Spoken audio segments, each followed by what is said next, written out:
What's up, North Alabama? By now you know the drill. On Sunday night, we close out our college football tab and raise a glass of water to the best things we saw in the SEC. So sit back and relax because there's a ton to tackle from Week 5. Let's start in the state of Arkansas. Cheers to the passage of time and its power to heal all wounds. This was Bobby Petrino before he got fired as the Razorbacks head coach in 2012. After that whole incident, seemed like he'd never be welcomed back into the state, let alone be able to coach football there. Fast forward, a dozen years later, Petrino was just named the Razorbacks interim head coach after Sam Pittman got fired today. So today I say call that X, drink a milkshake even if you're lactose intolerant. If Petrino can reunite with Arkansas, anything is possible. Well, we're already here in Arkansas, so let's pour one out for Sam Pittman. I know Hogs fans kind of soured on him a while ago, but come on, this program was in the pits before he got there. Then the pit boss brought them back to competent football. Now, if he wants to, he can slide right back into being one of the top O-line coaches in the country. Not a bad deal for him at all. And you know who could use his services right now?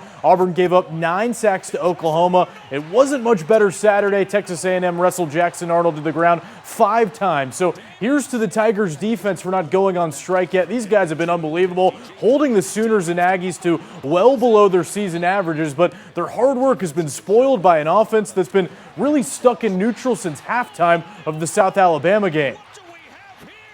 I mean, I'm at a point that I can't put it on them. It's got to be on us, and we've got to either go evaluate personnel and make changes or figure out how to coach it better.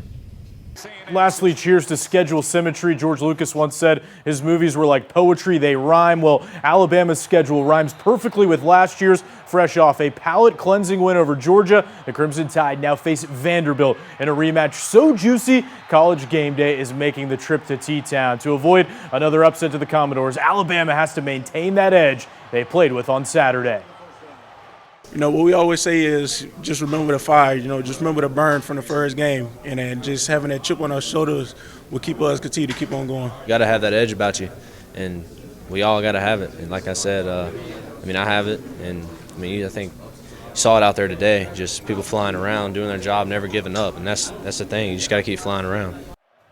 Some injury news for Alabama. Edge rusher Quay Rusaw had to leave the Georgia game with a foot injury. Multiple outlets say he underwent surgery today. No timetable yet for his return.